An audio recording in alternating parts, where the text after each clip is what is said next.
Victim advocates are expressing outrage today at the results of an internal investigation by the state. We first told you about this story last night in an 8 on Your Side Tampa Tribune team report.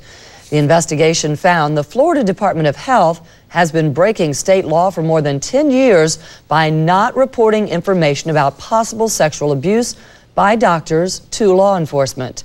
Victoria Langley has reaction from Tallahassee.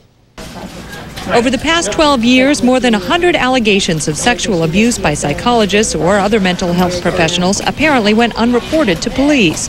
The State Department of Health did its own investigations and took disciplinary action against the licenses of the doctors, but apparently didn't forward any formal documentation of the abuse to authorities as required by law.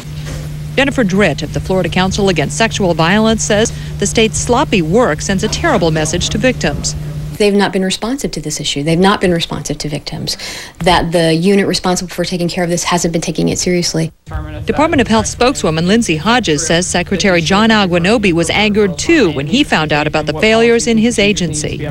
Secretary is appalled and outraged that this policy hasn't been followed, and he wants to remedy this immediately. He's ordered immediate action taken to revise policies and procedures to make sure that this never happens again.